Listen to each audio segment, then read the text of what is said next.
So that's where you take risks. That's where you think big, not just 10%, but 10 times bigger, like Astro Tala of Google.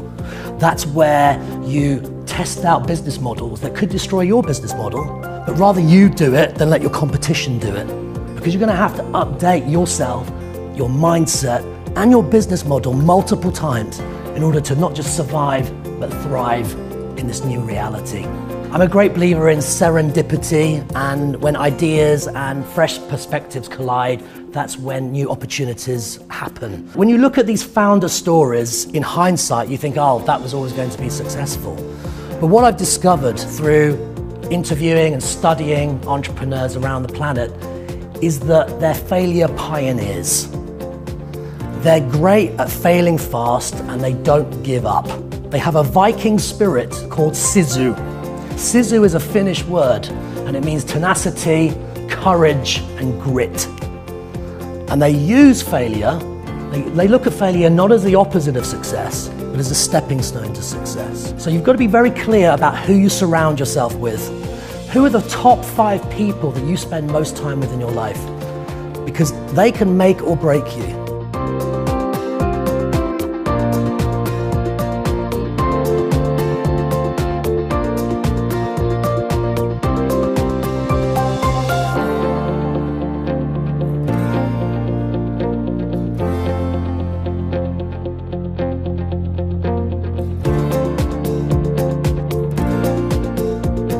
At the age of 74, she decided to apply to university. She got accepted and she completed a 3-year bachelor's in English literature. During that time, she had a stroke and the family were very concerned about her health because she was putting so much effort into her dissertation. But she completed it, she displayed that sisu spirit of determination, and she got awarded a bachelor's in English literature. And when she attended the graduation, she was twice as old as the professor. Now, she'd developed this appetite for learning again at such a late age in life, so she decided to apply for a master's. She got accepted, and she completed her master's. For her 100th birthday, she decided to do a parachute jump. Has anybody done one before? In life, you don't get what you deserve. You get what you negotiate. Get started. Those perfect conditions will never arrive. Don't get trapped by the illusion of the mirage of perfection. Don't get trapped by dogma, which is living with the results of other people's thinking.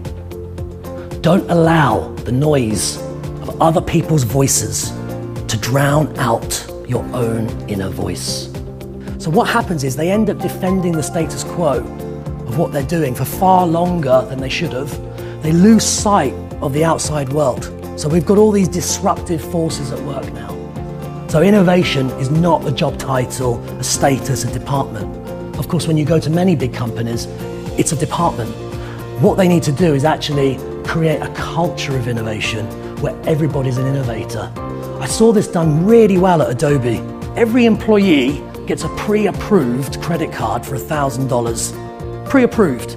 So you've already been given permission, whatever your position. And so what they've done, very cleverly, is now created a company of 10,000 innovators rather than a department of 50.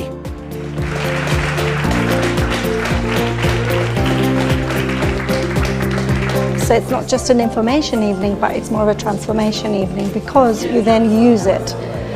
So I found that amazing and I really loved that.